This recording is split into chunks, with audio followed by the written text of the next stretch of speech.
Continuando então, né?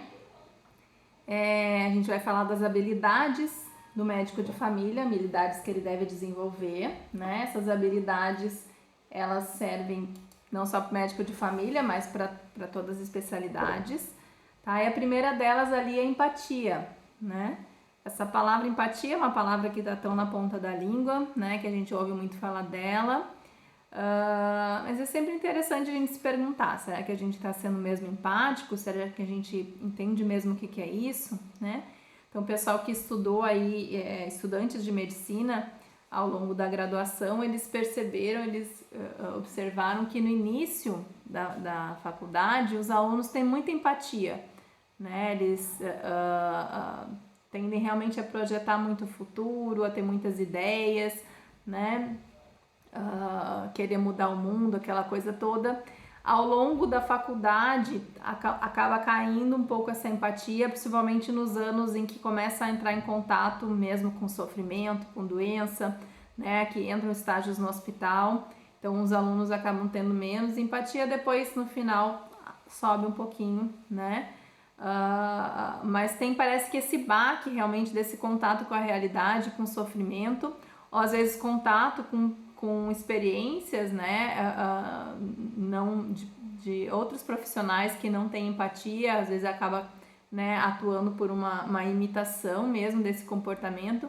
Então a gente procurar pensar, né, se colocar no lugar do outro, como é que seria isso, né? E aí a gente vai pensar aquelas situações de pacientes que estão passando por algum problema que a gente já passou, né? Quando o paciente começa a contar uma história de alguma coisa e a gente já passou por aquela experiência, a gente se identifica logo, né? Imediatamente. Então a gente consegue compreender 100% aquilo que a pessoa está passando, né? Então a gente tem uma empatia imediata, tá? Então nessa situação da gente já ter passado pela experiência é muito fácil a gente ser empático, a gente consegue realmente caminhar nos sapatos do outro, tá? Mas aí a gente vai pensar, não são todas as experiências que eu posso ter, né? E alguém disse outro dia, ainda bem, né? Que eu também não gostaria de ter todas as experiências possíveis, né?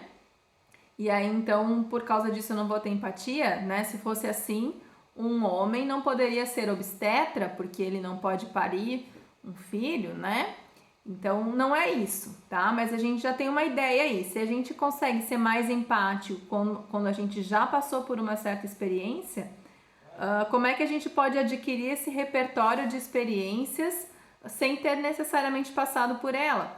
E aí, então, vem duas ferramentas que a gente pode ter aí, né? Que é ou adquirir uma experiência literária de vivências possíveis. E aí, quando eu falo literário, eu falo de contato realmente com os clássicos da literatura. Então, o que são os clássicos, né? São livros, né, de autores que são atuais, né? Que servem para qualquer momento da humanidade. São coisas que não passam com o tempo, são perenes, trazem assuntos que estão sempre relacionados com experiências humanas, né? Então, a gente adquirindo esse arcabouço literário, a gente também vai compreendendo melhor as pessoas, ampliando o nosso horizonte de experiências possíveis, né? Então, isso é uma forma da gente aumentar a nossa empatia. A gente consegue imaginar o que a pessoa está passando porque a gente já leu aquilo em algum lugar, né? Ou também a gente adquirir realmente vivências de ouvir as histórias das outras pessoas, as narrativas que eles nos contam. Então, quanto mais a gente sai para o mundo, mais vê, observa o que os outros estão passando, né? Mais histórias eu ouvir, né? Mais coisas eu vou colocar ali na minha biblioteca de experiências possíveis e isso vai me ajudar a ser mais empático. Outra questão que nos ajuda com a empatia também é a gente pensar quando a gente é paciente, né? Que tipo de experiências que foram interessantes, que fizeram comigo ou não, né? Eu não gostei de determinada atitude, né? Quando eu fui paciente, ou isso foi bom, né? Isso me ajudou a enfrentar melhor a minha doença, né? Ou quando a gente está atendendo alguém, a gente pensar, será que eu gostaria de estar recebendo esse atendimento que eu estou dando, né? Então, são formas da gente tentar entender um pouco a empatia. Existe também a questão do médico como agente de cura. Então, a presença do médico, o fato do médico estar ali presente na frente do paciente, só isso já tem um efeito terapêutico, né? Isso Freud já tinha visto. Então, a presença do terapeuta, ela já tem um efeito, né? Então, é um efeito placebo, mas a gente pode ajudar, utilizar isso em nosso favor. E também saber que a gente pode ter um efeito nocebo. Então, a gente pode, dependendo das coisas que a gente fala, das nossas ações, a gente fazer a pessoa ficar pior do que ela estava, ou ela sair ruim do nosso consultório, né? Então, isso é muito interessante, assim, por que em alguns momentos, né, o paciente, ele segue algumas recomendações que o médico deu, ou ele resolve seguir as recomendações da vizinha, né? Por que ele ouviu a vizinha e não o médico, né? Por que ele seguiu determinadas recomendações e outras não? O que interferiu aí? E aí eu gosto de citar um exemplo de uma paciente minha, né? Que é lá do ambulatório, que é uma mulher jovem, veio consultar porque ela queria fazer uns exames de rotina, né? E ela estava meio ansiosa, já tinha ido num farmacêutico e ele tinha dado um fitoterápico para ela, e ela já era paciente da policlínica porque ela acompanhava na dermato por uma dermatite de contato, né? Que ela vinha em tratamento, enfim, ainda tinha as lesões. E aí a gente resolveu pedir exames para ela, tava tudo bem, e marcamos o retorno.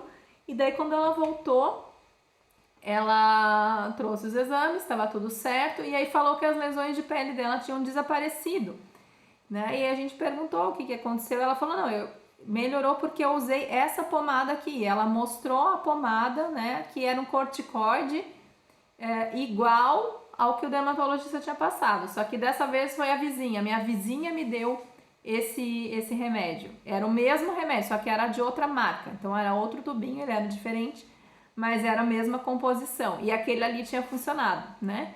Então a gente vê que não houve uma melhora, mas que não teve a ver com o conteúdo do tratamento. Tinha a ver com a forma. Alguma coisa existia na vizinha que fez com que aquele problema melhorasse, né? Então, o que existe em nós, né, que a gente coloca mais ali na nossa atenção, que é diferente do paciente ir no Google, né, e pesquisar lá o problema que ele tem, né?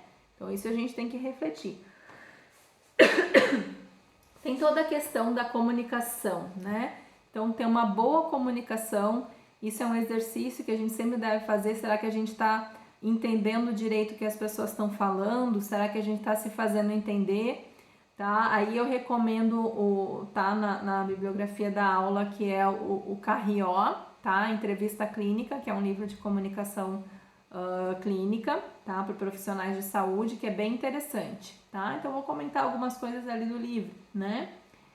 Então a primeira coisa é a arte de escutar, tá? Então a gente tem muita tendência de não ouvir as pessoas e de interrompê-las logo no começo, tá? Então a gente tende a fazer isso com os pacientes também. O paciente mal começa a falar, então estudos já foram feitos em relação a isso. O paciente começa a falar do problema dele e aí os médicos tendem a interromper a pessoa com uma pergunta fechada, né? Com 18 segundos de consulta. Então a pessoa tá lá, o que houve com a senhora? Eu tô me sentindo cansada, e aí quando vê você já tá perguntando, tá cansada e tá caindo cabelo? Né? E a sua unha tá fraca e tá sentindo mais frio, né? E você já fez um diagnóstico lá de hipotireoidismo em menos de 1 minuto, né? Então existe essa tendência dos médicos de interromperem as pessoas muito precocemente com perguntas fechadas, e isso leva a um erro de anamnese, né? E vira uma bola de neve, tá? Então o que os especialistas de comunicação eles recomendam? Que os médicos deixem o paciente falar por 2 minutos, tá? Que em geral dentro desses 2 minutos vai surgir a queixa principal, né? Então é um exercício para vocês fazerem também. Quando estão entrevistando o paciente, procurar se monitorar e ver em quantos minutos de consulta eu faço a minha primeira pergunta fechada, tá? Não, mas eu deixo 2 minutos a pessoa falar, né? Procura prestar atenção nisso. 2 minutos é um monte, tá? Bom, mas tem paciente que é muito prolixo e eles falam de várias coisas e eu não consigo me situar. Claro, então a gente está falando de uma consulta normal. Vai ter aquelas situações difíceis mesmo, paciente evasivo que muda de assunto, né? Que mesmo no início da consulta você deixando falar, ele falaria o dia inteiro e não teria nexo às coisas que ele fala, né? Então, existem algumas técnicas que eles recomendam e uma delas que é bem interessante, talvez pareça um pouco difícil de fazer, mas que vale a pena vocês conhecerem, que é a técnica do esvaziamento das demandas. Tá? Como é que funciona isso? Então, você pergunta o que trouxe a pessoa na consulta, né? Ela vai falar, eu tô com uma dor nas costas. Tá? Então, já vamos conversar sobre a dor nas costas. Mais alguma coisa? Eu também tenho queda de cabelo. Mais alguma coisa?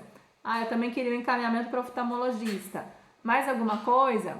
Eu também tenho uma dor no peito, né? E aí você vai falando mais alguma coisa até esvaziar as demandas. Tem paciente que às vezes já vem com a lista pronta, né? Dos problemas que ele gostaria de resolver, tá? Então essa é uma forma de você delimitar as demandas. Aí você vai poder falar, olha, hoje a gente vai poder escolher 2 ou 3 queixas, né? O que está incomodando mais a senhora hoje, tá? Vamos escolher aqui. Então você delimita a demanda e aí foca naquelas queixas, tá? Aí, claro, pode surgir no final, mas aí a minha dor nas costas você não vai ver, né?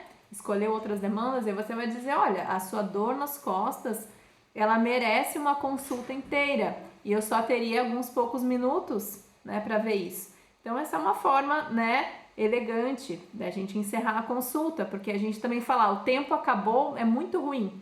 Não, agora chega, o seu tempo acabou, né? Então, a gente, olha, isso merece uma consulta inteira, e é verdade, né? A gente não pode dar uma atenção para alguma queixa em poucos segundos, né? Isso não cabe. Então, a gente poder oferecer uma nova consulta para ver aquela queixa. Isso da esvaziamento das demandas ajuda também quando o paciente é prolixo, né? E às vezes podem surgir problemas de anamnese, tá? Que façam a gente ter que voltar tudo de novo para a entrevista. Por exemplo, tá? A paciente falou lá e aí reclamou da dor nas costas, e aí você começou a dar enfoque para dor nas costas, né? E aí quando você tá fazendo o exame físico, tá lá fazendo a ausculta cardíaca, a pessoa lembra, mas eu tenho uma dor no peito. Aí, bom, dor no peito, você não vai poder deixar passar, você vai ter que voltar com a pessoa para anamnese, né? E aí começar tudo de novo. Tá? Isso muitas vezes acontece durante o exame físico de aparecerem queixas. Então, você fazendo o esvaziamento das demandas, né? Você pode delimitar e aí realmente falar daquela questão importante ali no início. Porque às vezes também o paciente marcou a consulta porque ele tem uma dor nas costas. Na verdade, ele reclamou primeiro da dor nas costas porque é uma queixa mais recente, né? Então ele tá ali há 1 semana com dor nas costas, mas ele marcou a consulta por causa da dor no peito e a marcação já foi há 2 meses atrás e ele não lembra direito. Então, às vezes surgem essas questões que nos atrapalham na nossa dinâmica, então a gente ter uma comunicação adequada vai nos ajudar.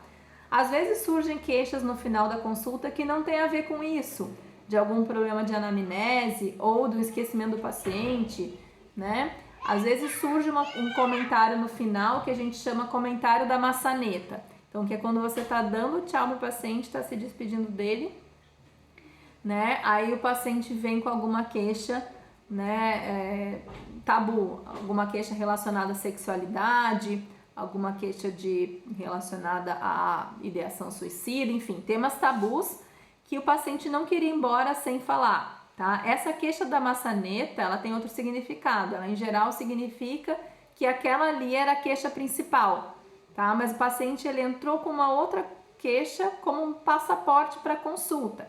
Então ele falou lá de uma dor no peito, aí você, né, fez a consulta, não ficou muito claro, né? E aí se aparecer isso no final, provavelmente essa era a queixa principal, tá? Mas a pessoa ficou com vergonha de falar daquilo, ela quis falar assim como quem não quer nada no final, mas ela não quis ir embora também sem falar daquilo. Então a gente não vai poder marcar um outro dia, vamos marcar um outro dia, né? Nessa situação a gente vai ter que realmente trazer a pessoa de volta para para a nossa anamnese e começar tudo de novo, tá? Então, esse tipo de queixa no final a gente tem que dar uma atenção especial, tá? Tem a questão do sofrimento como manifestação física, que a gente vai ver na aula de saúde mental, tá? Então, não vou falar disso agora. Tem a questão da linguagem corporal, tá? Então, a gente tem uma linguagem corporal. Um percentual muito grande da nossa fala, ele é não verbal, tá? Então, a gente não se dá conta disso, mas a gente tem um componente não verbal na nossa comunicação muito importante, tá? Então, isso é interessante também, da gente, o que a gente quer mostrar para as pessoas quando a gente está atendendo, né? Que a gente tem interesse nelas, que a gente tem segurança no que a gente faz, tá? Claro que nós não somos atores, né? Atores ou atrizes, a gente não consegue fingir uma coisa que a gente não é, tá? Mas a gente pode também observar a nossa linguagem corporal, como é que ela tá e o que ela tá transmitindo para as pessoas, tá? Então, se a gente quer passar segurança e interesse, isso já vai começar desde o início da consulta. Então, se a gente tá atendendo lá no ambulatório e a gente fica dentro do consultório, lá na nossa cadeira, e chama Dona Maria, né? Lá sentado, isso causa um impacto, né? É diferente quando você vai lá fora e chama a pessoa pelo nome inteiro dela, tá? O nome é o mesmo, tá? As palavras foram as mesmas, mas existe uma coisa não verbal que pega muito mal você chamar uma pessoa de dentro do consultório, tá? Não é simpático, não começa bem, né? Quando você vai cumprimentar a pessoa, então agora a gente tá nessa questão complicada, né? De não poder chegar muito perto, né? Então, como é que fica o nosso cumprimento? Porque eu sempre toquei muito nessa tecla com os alunos, que é na hora de cumprimentar as pessoas, você já, né, dá um aperto de mão forte, né? Você, claro, não vai quebrar os dedos da pessoa, mas você cumprimentar firme, porque quando você vai cumprimentar, dar um aperto de mão mole, né? Não sei se vocês já tiveram essa sensação, mas é ruim, né? Não passa alguma coisa boa se alguém te cumprimentar meio, né, se esquivando. Parece que ou a pessoa tá insegura ou ela não quer encostar, ela tá com nojo, né? Então, como é que ficaria isso, né? Um cumprimento, uma pessoa segura de si, né? Agora com essa questão de não poder apertar a mão das pessoas, né? É uma questão para se pensar, né? Essa questão da segurança, do interesse, durante a consulta também, quando a gente está atendendo, se a gente não olha para o paciente, isso causa uma impressão muito ruim. As pessoas reclamam disso. Aquele médico nem olhou para mim. Também não foi dito nada diferente, daqui a pouco o diagnóstico é o mesmo, as condutas foram as mesmas, mas faz muita diferença você olhar para a pessoa, tá? Você não olhar comunica duas coisas, ou que você não está interessado, ou que você não sabe o que está fazendo, né? Quando a pessoa está mentindo, ela tende a desviar o olhar, né? Então, o contato visual com o paciente é extremamente importante. Às vezes não vai dar, porque você precisa anotar. Eu considero que você anotar o prontuário no seu documento é uma coisa extremamente importante, tá? Então, você pode, e nem sempre você vai conseguir lembrar. Eu vou atender lá 10 pessoas num turno, né? Como é que eu vou me lembrar de tudo depois? Eu sempre anoto durante a consulta, mas eu procuro ir conversando com a pessoa e anotando. Conversa um pouco, anoto. Tem profissionais de comunicação que falam, coloca a sua caneta já de lado. Isso daí já tá comunicando assim, eu sou todo ouvidos. É uma estratégia também, tá? Como eu preciso anotar, eu não faço isso, mas eu mantenho. E se eu precisar anotar por mais tempo, eu posso pedir, olha, espera um pouquinho que eu preciso aqui escrever um pouquinho mais. Só um pouquinho, né? Então, você sempre mantendo esse contato visual. Você tem computador também. Se você deixar o computador de frente, né, interrompendo a visão, é péssimo, né? Então, são coisas de linguagem corporal. Quando você também, se você não está olhando para o paciente, você perde coisas, porque eles também têm linguagem corporal. Às vezes você está na anamnese tentando decifrar alguma coisa, e aí você falou de algum assunto, surgiu uma lágrima no canto do olho, né? Então aí tem alguma coisa. Então, coisas de sofrimento que você observa, expressões da pessoa, você está orientando o MEV, né? Mudança de estilo de vida. e a pessoa tá lá com o braço cruzado, com a perna cruzada, batendo o pezinho, né? Então ela não tá aberta realmente, ela tá dando todos os sinais de que ela não quer escutar o que você tem para falar, tá? Então são essas situações que a gente vai observando a nossa linguagem corporal, tá? O entendimento da cultura e contexto, que a gente comentou já um pouquinho. Ó, em 30 a 50% das consultas não se pode estabelecer um diagnóstico, que é aquilo que eu falei das incertezas, né? Enquanto que na especialidade, muitas vezes você já vai conseguir fazer uma lista de problemas mais redondinha. Às vezes na atenção primária você vai ter que botar lá uma dor abdominal a esclarecer, né? Uma cefaleia a esclarecer, porque eu ainda não tenho um diagnóstico, tá? O médico de família ele deve ter uma visão epidemiológica, isso é extremamente importante. Quando a gente está também, às vezes, muito dentro do hospital ou na especialidade, são no nível secundário, terciário, a gente começa a ficar com uma visão enviesada do que está acontecendo na comunidade, tá? Então, se eu estou lá no ambulatório de reumatologia, por exemplo, e eu estou vendo doenças raras, às vezes eu vou para a comunidade e vejo uma dor articular, eu já posso pensar naquela doença que é raríssima, né? Pode até ser que aquilo ali seja essa doença, mas qual é a probabilidade, né? Se tem um paciente com algum sintoma, com uma dor articular, com uma tosse, qual é a probabilidade de ser determinados problemas, né? Então você vai procurar pistas desses problemas mais prováveis e aí você vai montando o seu quebra-cabeça. Então essa visão epidemiológica é extremamente importante. A gente tem que lembrar de como é que as coisas estão acontecendo na comunidade, né? E aí tem aquele estudo de White, que é um estudo bem antigo, né? E ele é muito conhecido, enfim, que sempre é citado, do perfil de atendimentos de atenção primária, ele também está lá no Duncan, né? Que ele, então, acompanharam adultos, né, ao longo de um mês, tá? E aí observaram de 1.000 adultos, que desses 750 tiveram sintomas ao longo de um mês. Desses 750, 250 procuraram algum atendimento médico geral. Então, 750 já tiveram sintomas, mas não foram no médico, tentaram resolver de outra maneira. 250 foram no médico. Desses 250, 10 precisaram ir para o hospital e um desses 10 foi para um hospital universitário. Então é um nível quaternário, né? É onde estão as coisas mais raras, né? Ou mais graves, tá? Então, se você está só dentro do hospital universitário, você não está vendo tudo isso que está acontecendo fora. E aí você fica com uma impressão de algum problema, né? Que não condiz, que é um recorte, né? Que você não pode extrapolar aquilo para o resto da comunidade, né? O entendimento dos conceitos de illness e disease, né, que a gente já falou. Refletir sobre o conceito de saúde, tá? Também saúde, a gente pensa, não, mas eu sei o que é saúde, né? Então a gente intuitivamente, alguém pergunta para nós o que é saúde, a gente vai, não, mas eu sei o que é. Mas aí tenta escrever então, o que é saúde? A gente vai ver que não é tão simples assim, né? A gente conceituar a saúde, a gente tem lá o conceito da OMS também, né? Um completo bem-estar físico, emocional, espiritual, social, corporal, enfim, né? Se a gente olhar para aquilo ali, a gente vai pensar, puxa vida, então quem que tem saúde, né? Então, é um conceito complicado, procurem pensar sobre isso se vocês não fizerem.